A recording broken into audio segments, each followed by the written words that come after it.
Right now, ships full of oil are sitting still in open water, not because they are blocked, but because the system behind them quietly shut down. Welcome to Sacred Echoes of India. In this segment, we are going to talk about the invisible system that can shut down global energy and how the crisis begins long before the world even notices. Let's start with the biggest misconception. When people hear about a crisis in the Strait of Hormuz, they imagine warships blocking tankers. But that's not what's happening, because even when ships can move, many of them don't. But here's where the story takes a sharp turn, because after the peace talks between the US and Iran collapsed, the United States didn't just walk away. It escalated.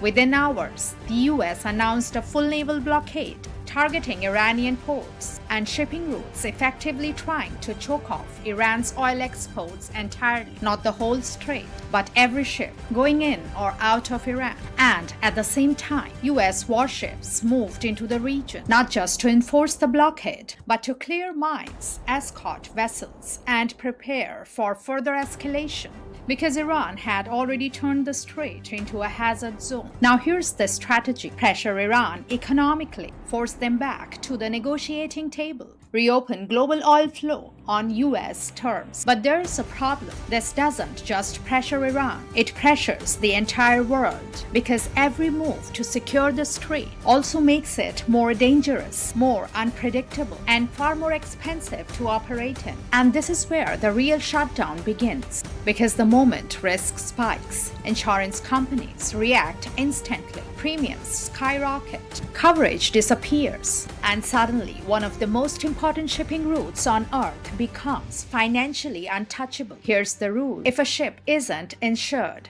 it doesn't sail, not because it physically can't, but because no company, no bank, no port will allow it. So before any full blockade is even enforced, the system shuts itself down. Now zoom out, because this is where it becomes global. The Strait of Hormuz carries a massive share of the world's oil. When that flow slows down, the effects ripple instantly. Ships reroute longer journeys, deliveries drop, supply tightens, markets react, prices surge. And here's the critical detail: modern energy runs on just-in-time logistics. There's no large stock, no safety cushion. So even a short disruption triggers a chain reaction. Day 1, ships hesitate. Day 3, markets panic. Day 7, consumers feel it. But there's another layer most people never see: the crews. When a region becomes high risk, sailors can refuse to enter. Contracts change. Hazard pay spikes. So even if oil is available, even if ships are ready,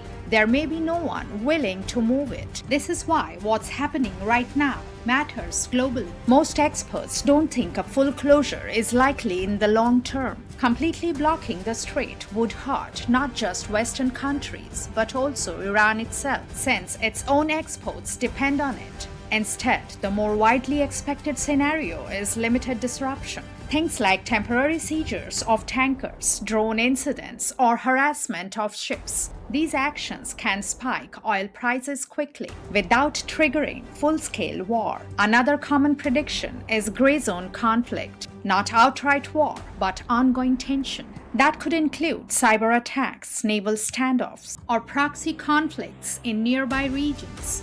This keeps pressure high while avoiding direct escalation. That said, there is a concern about miscalculation.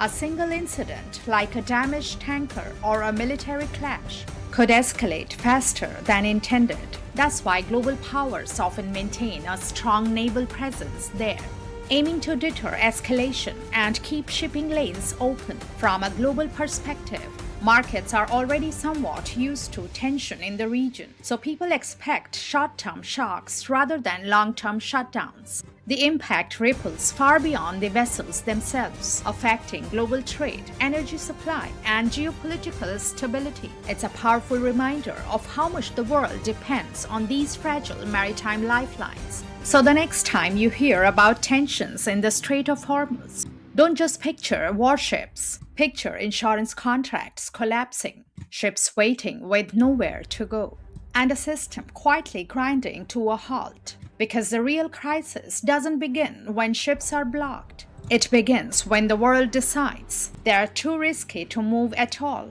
Thanks for joining us today. If you enjoyed this content, don't forget to like, subscribe, and hit the bell icon for more insightful videos. Until next time, stay curious and keep exploring.